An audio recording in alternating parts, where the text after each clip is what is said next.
What's going on, guys? Cameron here with Canadian Gamer. I was changing it up a little bit here. I'm noticing, I shouldn't say a trend, but things are getting kind of stale in the community with regards to the type of content that's being put out. I don't have anything against pickup videos, but me personally, for the longevity of the channel, I need to change things up once in a while. So I'm going to start doing some conversation pieces here and there. I know it's not for everybody, but like I said, the creativity bubble in my head, that area of my head, I need to stimulate it once in a while because, like I said, if things get too stale, if you don't continuously evolve, that's not good for the channel either. So what I want to talk about today, basically, keeping up with the Joneses, not being in control of your finances, not just in regards to gaming, but just life in general. And I hope to share a few of my life experiences with you guys. Now, obviously, this subject is open to interpretation. We can't paint everybody with the same brush, but so, where do we begin? I saw a video this morning, and we won't name names, but Cujo, Galactius X, you guys know who I'm talking about. A guy that basically always keeping up with the Joneses. He always has to have brand new stuff. And, recently he's came into a little bit of a windfall with a little bit of money, shall we say. And now he's kind of boasting about this, which appears to me, it looks like, at least from where I come from, it looks like a $1 million tech home. And he's talking about putting a spa in the backyard and, having an exercise room in his garage. So, yeah, we won't go too far into that, but I guess where I'm headed with that is, there are people out there in the world that they lack self-awareness, and they're always trying to have the latest and greatest things, and they're not fully aware of how to manage their money appropriately. So, again, I don't know if that's necessarily this guy's situation, but just from an outsider looking in, the way he talks about his, his grandiose thoughts in his head, it just kind of makes you give your own head a shake sometimes.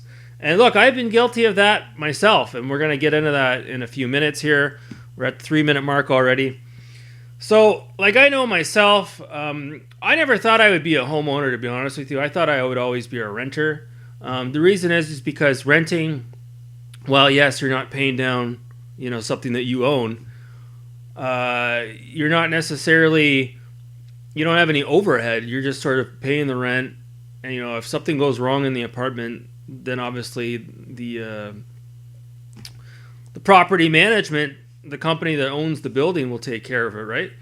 I guess the issue with that was, a lot of you guys can probably relate, but the longer you continue to rent an apartment, the more contents that you're continuously bringing into the apartment, you start running out of room. And the last place that I was renting, I was there for about 5 years, and it got to the point where I was running out of room. I wanted to have a proper games room, and you're faced with a bit of a moral dilemma. Do you buy a house, or do you buy a bigger apartment? What do you do?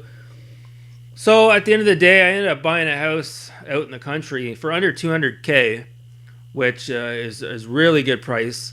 And my mortgage payments, I'll be crystal clear with you guys and transparent.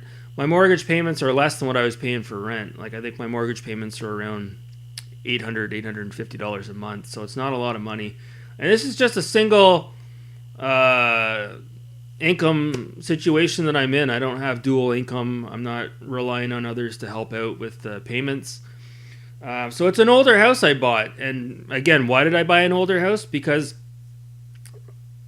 from how I was raised as a child, it was okay to have things that were used or not brand new or secondhand. I would never scoff at anybody that's trying to do the best that they can for either themselves or even their family, for that matter. So I bought an older farmhouse. I picked it up dirt cheap. The insurance is dirt cheap. It's like, I don't know, $70 a month, real cheap. And I bought a new car recently as well. New to me, it's 2008. Cash payment. The car is dirt cheap on insurance. I think insurance is like $30 a month. So I'm not saying this is everybody's situation. This is just what works best for me. Again, I've never been the type of person to go out and buy a brand new car. Although I did buy a brand new car once, a 2014 Fiat Abarth 500, and it was like the biggest mistake. I just wanted to try it once. What's it feel like to be a new car owner? I've never really purchased anything brand new in my life. So I tried it, and the new car smell lasts for about 2 weeks, and then after that, you're faced with the constant cold sweats in the middle of the night thinking about your car payments. Just for me, I can't stand debt. Can't stand it. So, a lot of times we see this, especially with the younger generation and the older generation as well. And it's not just people that don't have a lot of money. We've seen it with people that make pretty good money, but they're just out of control with their spending habits. I know when I worked in the insurance industry, a lot of times we would get clients that would call in. They were doctors, or they were nurses, or they were lawyers. And guess what? Oftentimes, those were the ones that had payments that were bouncing. Those are the ones that had, the Ferraris and the Lamborghinis and the Porsches and the Porsche SUVs and the latest and greatest vehicles and three-car garages in their house, excuse me. And they were out of control with their finances. They're just spending money like crazy, not keeping track of their savings. And you get into these situations where there's a life-altering situation that occurs. And the next thing you know, battle cry for help. I don't have any money. You have to sell your house. You have to downsize. It's just, you see it all the time. I'm sure you guys have seen it before too. I know up in Canada, we had a GM factory. So those of you, well, obviously I'm sure you do know, but GM, General Motors, they make Chevrolet, Pontiac, Oldsmobile, one of the biggest North American car companies. And I know they made a decision to close down a GM factory in the city of Oshawa, Ontario, which employed a lot of people in that city. I think they closed it because they understood it was cheaper just to maybe open up a factory out near the Philippines, if I'm not mistaken, and it's just cheaper labor, cheaper, for their company, for longevity. It just made more sense to open up a factory overseas. So here we have a situation where we have a bunch of people working at this factory that thought they were, set for life. And you have people, a younger generation, 20 years old to 30 years old as an example. And they got a job at the factory because their father or their grandfather worked at the factory, and they're making a lot of money. It's unionized, the whole bit. They go out and they buy brand new cars, $700,000 houses and, boats and RVs and all the rest of it. And then guess what?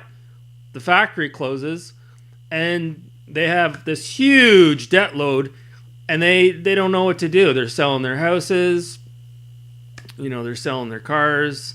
It's just a huge mess because people, you can't predict the weather, and some people get too cozy with their position at their workplace, as an example, and they think there's an endless river of cash coming in until shit hits the fan, and it's like, oh God, what do we do?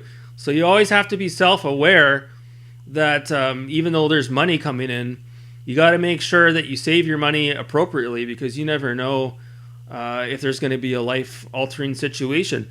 We had it as well out near Calgary, Alberta. A couple of years ago, there was a huge wildfire, and it affected one of the cities or one of the communities out there. And guess what? There was a lot of people out there that had all these big houses and all these toys and all these brand new cars, as an example. And, without getting into it too much, it's just like, again, another panic, like, do I have insurance? Some people didn't have insurance. That's a whole other conversation, but you get people that, they buy certain toys, but they can't afford to adequately insure them.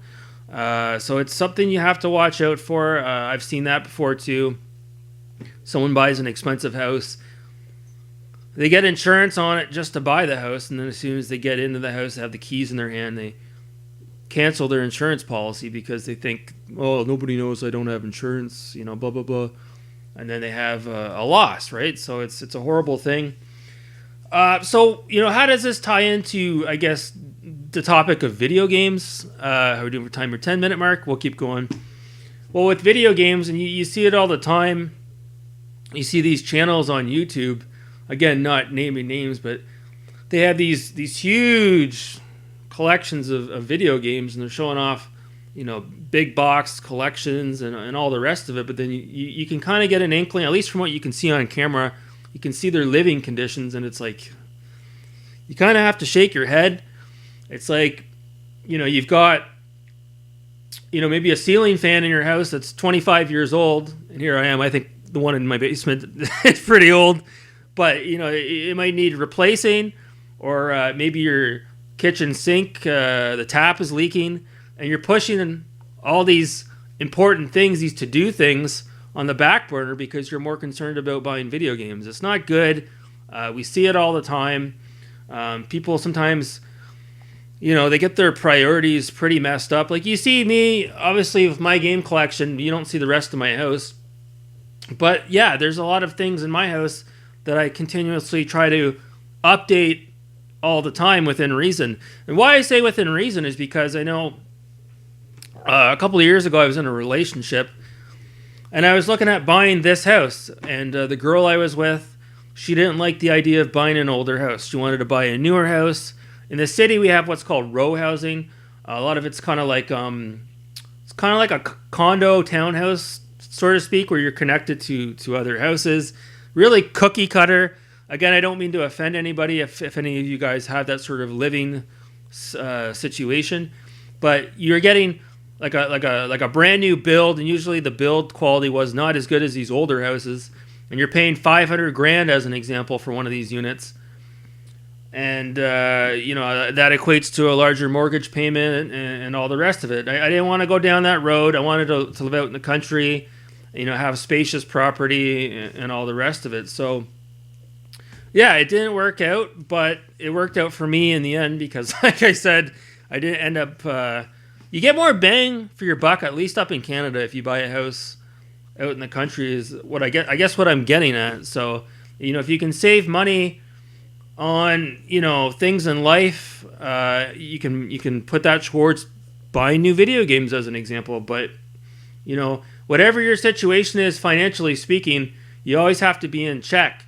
If things are tight, maybe you shouldn't be buying video games. Maybe you should pump the brakes on that and focus on your other priorities. If you need new tires on your car, or maybe you need a new car, you don't want to be messing around with that stuff. You want to always, be self-aware and self-conscious of your finances because we've seen it time and time again.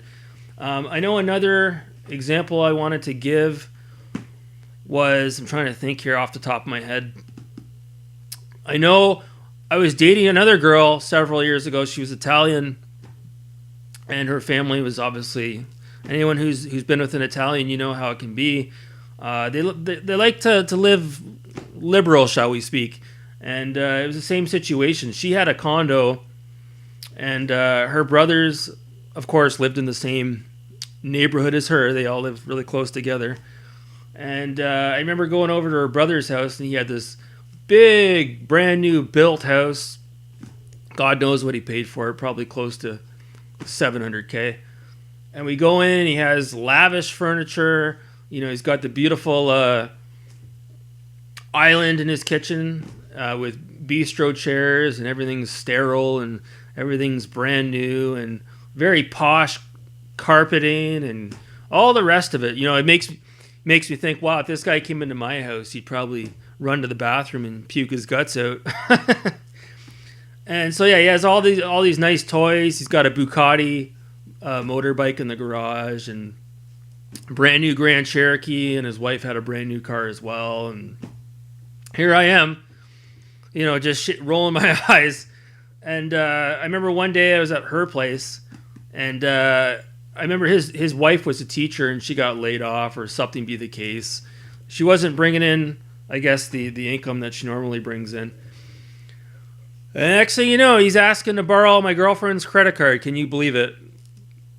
So, like, what are you doing? Like, you're living high on the hog, or you're pretending that you are, and you're playing with money that you don't have, and you're paying off one credit card with another. So here's a guy with a big house, all the toys you could ask for, and he's asking my girlfriend to use her credit card because he doesn't have any money. So it's scary, man. It's real scary to see those types of things. And so I've never really gone down that road myself. I have credit cards, but I use them for point accumulation purposes. I never really max them out, shall we say. You always have to be careful of it. I know my buddy George Cujo and Galactus X out in Greece. It's funny. I knew another guy I was close with that was from Greece as well, and I find a lot of people that live out in that part of the world, they're very conscientious of their money and their spending habits. I can tell right away, George, that me and you would get along just fine. Now, am I saying you can't have brand new things once in a while? Absolutely not. Again, not everybody can be as frugal as me, and even then, being frugal can be another issue because it's a topic for another video. But sometimes being too cheap, it can affect your enjoyment of living, I guess you could say. So we'll talk about that in another video. But I just wanted to share this. This is a prime example of something that I purchased that was, in my eyes, a complete waste of money. And it was very materialistic for me to purchase this. And that was the Xbox Elite controller. A couple years ago, I purchased this brand new from EB Games. And yeah, it's just very materialistic. Is it a nice controller? Absolutely. Is it a necessity? No. A regular controller works just fine. In actual fact, I rarely ever use this thing. And when I do, I don't use it for its intended purposes. I'm just using it as a regular controller. So why did I buy it? I don't know. Yeah, so I don't know. I just thought this would be an important thing to discuss. I know it's not for everybody, but you have to be, like I said, very self-aware of your spending habits. We've seen it time and time again. The baby boomers, like I said, they have to have brand new houses. Their child or their baby has to have brand new clothing from the Gap. They're too good for hand-me-downs, if you will, and and these big car payments and everything. And I've been down that road before. I've had payments on things before, and it's like it's a substitute for happiness. You buy something, to distract you from other issues going on in your life, and it doesn't last forever. Like I said, you could go out and buy a $10,000 PC if you want to play games, and the excitement will soon wear off. And the other realities, the other things that are going on in your life will take precedent. Believe me, I've seen it time and time again. And like I said, for me personally, I hate being in debt. It drives me nuts. I can't sleep at night. So again, I know some of you, you might be in a situation that's not entirely within your control. And I get that. Some people, maybe you were dealt a bad set of cards, and now maybe you are renting and you would like to purchase a home, but just the way that the stars aligned right now, it's not something that's a reality. So I get it. I don't want to paint everybody with the same brush. All I can say to that is, if you're in that sort of situation right now, it'll pass. Everything does pass. Everything comes around full circle. And not everybody, like I said, not everybody is going to be a homeowner. Some people are perfectly fine with renting. I get that. That's fine as well. But I guess the key takeaway I can say here is, if you're not in control of your finances, if you're spending money on video games as an example, when you should be putting that money towards paying down your credit card, maybe take a step back and reassess your finances. Maybe have a conversation with somebody that's close to you that can maybe steer you in the right direction, because you don't want, like I said, to be going down a road like somebody else that I know where you're always constantly just trying to keep up with the Joneses, and you end up being worth more dead than you are alive. So so just keep that in check. You don't want someone else to inherit your debt either if you can avoid it. That's an awful thing. That's, again, a topic for another day. But these are just a few things I wanted to bring up today, guys. Just wanted to have a conversation. Again, thanks so much for watching, guys. You guys are all wonderful in the comments section. A real great community that we have here. Thanks so much for watching, guys. Until next time, take care.